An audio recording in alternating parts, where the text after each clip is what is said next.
কেমন আছো বন্ধুরা? আজ আমরা কথা বলবো উই বুড়ি দ্য ডেড 2026-এর প্রথম রিলিজ হওয়া জম্বি সিনেমাটি নিয়ে। কথা দিচ্ছি সিনেমাটি আপনাদের অনেক ভালো লাগবে। গল্পের শুরু হয় এভা ও মিচকে দিয়ে, যাদের সদ্যই বিয়ে হয়েছে।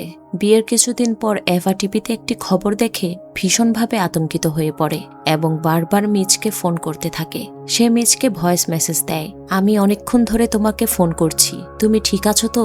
তোমাদের রিসোর্ট থেকেও কোনো উত্তর আসছে না। মিস ব্যবসার কাজে তাসমানিয়া গিয়েছিল। এরপর খবরে দেখানো হয় আমেরিকার কিছু মানুষ তাসমানিয়ার হবার্ট এলাকায় একটি এক্সপেরিমেন্ট করছিল, কিন্তু হঠাৎই সেখানে এক ভয়াবহ দুর্ঘটনা ঘটে যায় আর প্রচণ্ড বিস্ফোরণে প্রায় 500 মানুষের মৃত্যু হয়। এরপর আমরা এভাকে একটি ফ্লাইটে বসে সেই খবরটাই দেখতে দেখি। তখন জানা যায় সে তার স্বামী মিচকে খুঁজতে তাসমানিয়া যাচ্ছে। তার পাশের সিটে বসে থাকা এক বৃদ্ধা নারীও যাচ্ছেন তার নাতিকে খুঁজতে, এই আশায় যে হয়তো সে বেঁচে আছে। এভা সেখানে পৌঁছে রেজিস্ট্রেশন কাউন্টারে যায় এবং এক অফিসারকে জানায় যে সে স্বেচ্ছাসেবক হিসেবে নাম লিখিয়েছে, যাতে মৃত মানুষের দেহ সংগ্রহের কাজে সাহায্য করতে পারে, আর এই সুযোগেই যেন নিজের স্বামী মিচকে খুঁজে পেতে পারে। রেজিস্ট্রেশন শেষ হলে এভা জিজ্ঞেস করে তারা কবে হবার্টের সাউথ এরিয়ায় যাবে, কারণ মিস যে হোটেলে ছিল সেই জায়গাটি সেখানে অবস্থিত। কিন্তু অফিসার তাকে জানায় ওই এলাকায় এখনো আগুন জ্বলছে, তাই সেখানে যাওয়া নিষেধ। এভা বলে সে একজন ফিজিক্যাল থেরাপিস্ট এবং মানুষের সাহায্য করতে পারে, তবুও অফিসার তাকে সাউথ এলাকায় যাওয়ার অনুমতি দেয় না। এরপর সব স্বেচ্ছাসেবকদের বোঝানো হয় তাদের কাজ কি হবে। বিস্ফোরণে যারা মারা গেছে তাদের দেহগুলো অদ্ভুতভাবে দাঁড়িয়ে থাকে, দেখতে যেন জীবিত, কিন্তু তারা তেমন কিছু করে না। এমন কাউকে দেখলে সঙ্গে সঙ্গে অফিসারকে জানাতে হবে, কারণ সৈন্যরা তাদের গুলি করে মেরে ফেলে। তাদের আরও বলা হয় বিস্ফোরণে যারা মারা গেছে তাদের মস্তিষ্কে ইলেকট্রোম্যাগনেটিক ওয়েভের প্রভাব পড়েছে, আর সেই কারণেই তারা জম্বির মতো হয়ে গেছে। পরদিন সবাই মৃতদেহ সংগ্রহের কাজে বের হয়। এভা আরেকটি মেয়ের সঙ্গে একটি বাড়ির ভেতরে মৃতদেহ খুঁজতে থাকে। সেই বাড়ির গার্ডেন এলাকায় দেখা যায় পুরো পরিবারের সবাই বিস্ফোরণে মরে পড়ে আছে। এই দৃশ্য দেখে এভা ভয় পেয়ে যায়। এভার সেই মেয়েটি দেহগুলো টেনে রাস্তায় নিয়ে আসে। ঠিক তখনই মেয়েটি বলে সে আর এই কাজ করতে পারবে না, আর সে তার মেয়ের কাছে চলে যায়। এই সময় পাশের আরেকটি বাড়ি থেকে ক্লে নামের একটি ছেলে এবং তার পার্টনার বেরিয়ে আসে, কিন্তু ক্লের পার্টনারও মৃতদেহ দেখে বমি করতে শুরু করে এবং সেও সেখান থেকে চলে যায়। এরপর এভা আর ক্লে একসাথে কাজ শুরু করে। অনেকগুলো দেহ খুঁজে পাওয়ার পর তারা আরেকটি বাড়িতে পৌঁছায়। সেখানে এক ভারী মোটাসোটা মহিলার দেহ টেনে বাইরে নিয়ে আসে। ঠিক তখনই ক্লে বলে তার ওয়াশরুমে যাওয়া দরকার, আর এভা সেখানেই বসে পড়ে। এভা দেয়ালে ঝুলানো সেই ভারী গড়নের মহিলার বিয়ের ছবি দেখে, আর সঙ্গে সঙ্গে তার নিজের বিয়ের স্মৃতি চোখের সামনে ভেসে ওঠে, যেখানে মিচ এভাকে এভাবেই আংটি পরিয়ে দিয়েছিল। এরপর দৃশ্য পরিবর্তন হয় এবং আমরা দেখি এভা অন্য স্বেচ্ছাসেবকদের সঙ্গে লাঞ্চ ব্রেকে বসে খাচ্ছে। তখন এভা সেই বৃদ্ধ মহিলাটিকে দেখতে পায় যে প্লেনে তার পাশের সিটে বসেছিল। জানা যায় ওই মহিলা তার নাতিকে খুঁজে পেলেও সে ততক্ষণে মারা গিয়েছিল। এরপর এভা আর ক্লে আবার তাদের কাজে বের হয়। পথে ক্লে মজা করে জিজ্ঞেস করে তুমি কি মাসাজের কাজ করো, কারণ তার শরীরে সবসময় ব্যথা থাকে। এভা জানায় সে মাসাজ থেরাপিস্ট নয়, সে একজন ফিজিক্যাল থেরাপিস্ট, তবে হয়তো কোনো একদিন তার ব্যথা কমাতে পারবে। এরপর এভা একটি দোকানে একটি বেবি ক্যারিয়ার দেখতে পায়। সেই দৃশ্য তাকে আবার ফ্ল্যাশব্যাকে নিয়ে যায়, যখন মিচ আর এভা সন্তান নেওয়ার চেষ্টা করছিল, কিন্তু এভা প্রেগনেন্ট হতে পারছিল না। তখন মিস তাকে বোঝায় আমাদের হাতে অনেক সময় আছে, আমরা আবার চেষ্টা করব। এরপর দৃশ্য বর্তমান সময়ে ফিরে আসে। দোকানের বাইরে দেখা যায় কেউ একজন জীবিত জম্বিকে খুঁজে পায়। সঙ্গে সঙ্গে সৈন্যরা সেখানে চলে আসে এবং সেই জম্বিটিকে গুলি করে মেরে ফেলে। এরপর এভা আর ক্লে একটি গ্যারেজে যায়, যেখানে ক্লের একটি গাড়ি পছন্দ হয়ে যায়। ঠিক তখনই এভা পেছনে তাকিয়ে দেখে একটি জম্বি তার দিকে তাকিয়ে আছে, কিন্তু সে কিছুই করে না, শুধু স্থির হয়ে তাকিয়ে থাকে। এরপর ক্লে সৈন্যদের ডেকে আনে, আর তারা সেই জম্বিটিকে গুলি করে মেরে ফেলে। কিছুক্ষণ পর রাত নেমে আসে আর সবাই একটি বড় বিল্ডিং এ রাত কাটায়। এভা নিজের ঘরে বসে একটি ম্যাপের সাহায্যে সেই হোটেলের নকশা তৈরি করছিল যেখানে মিচ গিয়েছিল। সেই জায়গাটি প্রায় 320 কিলোমিটার দূরে।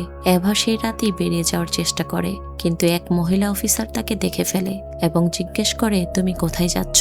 এভা বলে সে শুধু একটু হাওয়া খেতে যাচ্ছিল, কিন্তু অফিসার তাকে ভিতরে ফিরে যেতে বলে। ভেতরে ঢুকে এভা দেখে সবাই পার্টি করছে আর মদ খাচ্ছে। এভা গিয়ে ক্লের পাশে বসে। ক্লে জিজ্ঞেস করে তুমি হবার্টে কি করছো। তখন এভা জানায় সে তার স্বামীকে খুঁজতে এখানে এসেছে। এরপর এভা ক্লেকে বলে আজ যে জম্বিটাকে সে দেখেছিল সেটা ভয়ঙ্কর মনে হয়নি, সে শুধু তাকিয়েছিল।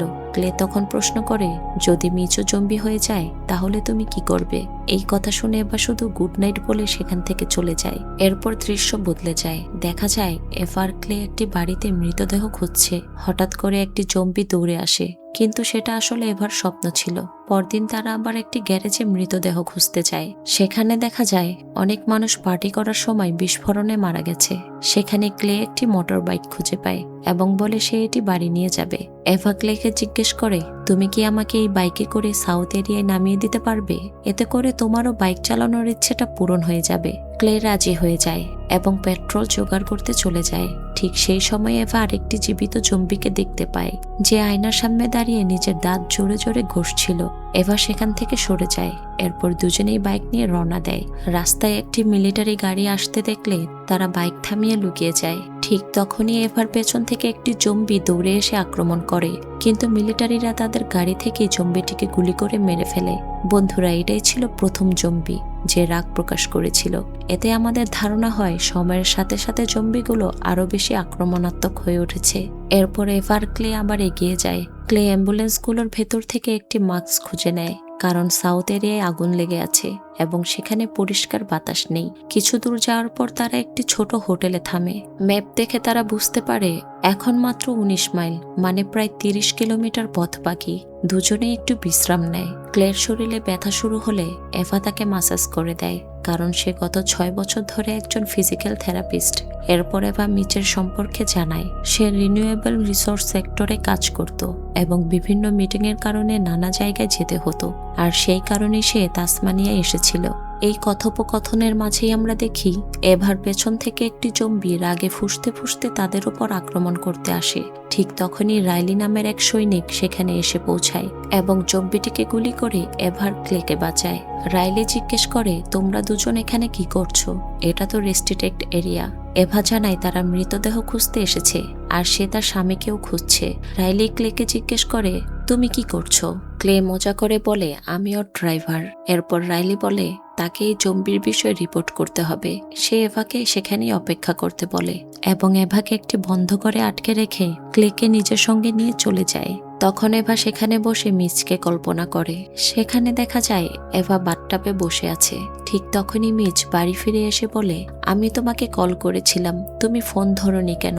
এরপর সে জিজ্ঞেস করে তুমি আমার সঙ্গে কি কথা বলতে চেয়েছিলে?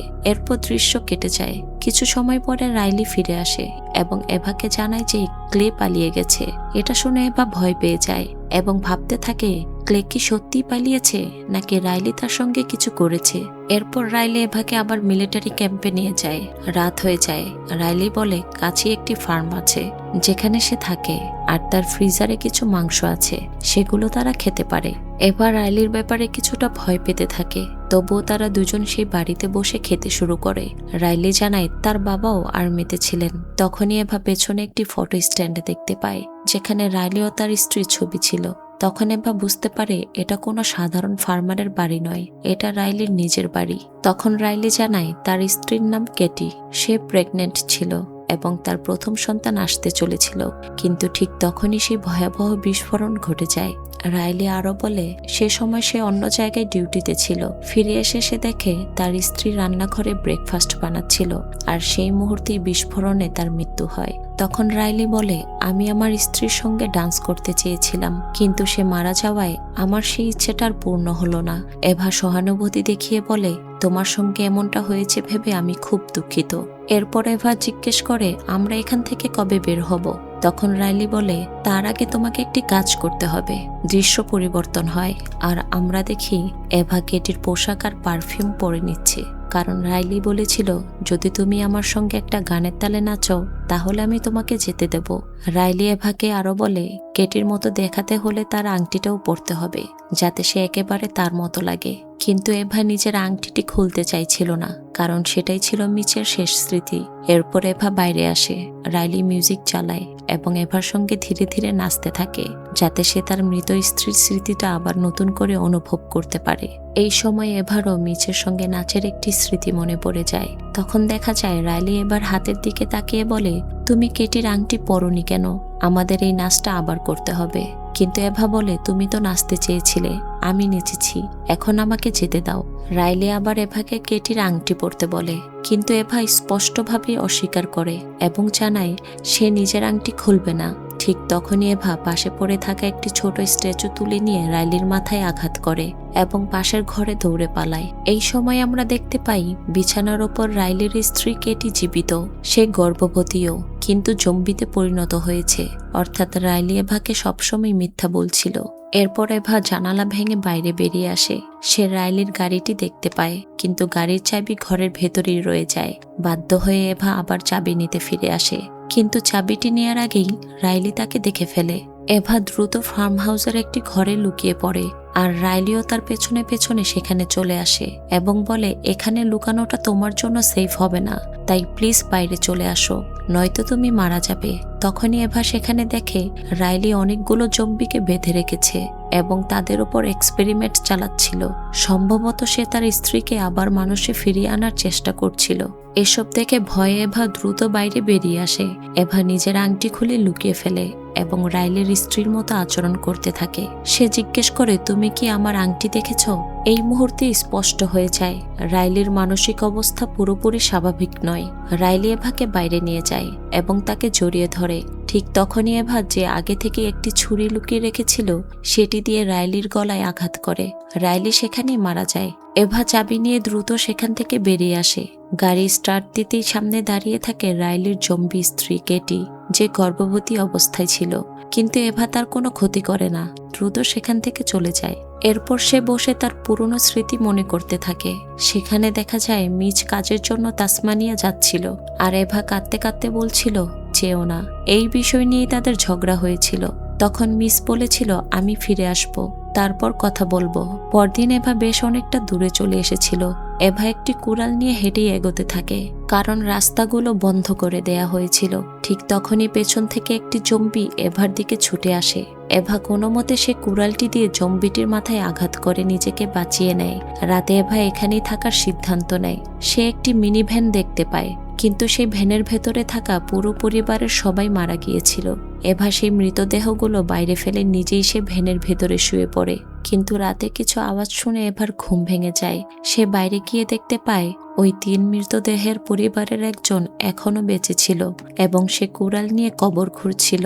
যদিও সে পুরোপুরি মানুষ ছিল না, তবুও তার মানবিক আবেগ এখনো কাজ করছিল। এই দৃশ্য দেখে এভা চমকে যায় এবং পরে সে তাদের পরিবারের দেহ সমাধি করতে সাহায্য করে। এখান থেকে আমরা বুঝতে পারি জম্বিদের ভেতর এখনো কিছুটা মানবিক অনুভূতি রয়ে গেছে। এরপর সেই জম্বি বাসের পাশেই দাঁড়িয়ে থাকে। এভা বুঝতে পারে সেও তার পরিবারের সঙ্গে সমাধি হতে চায়।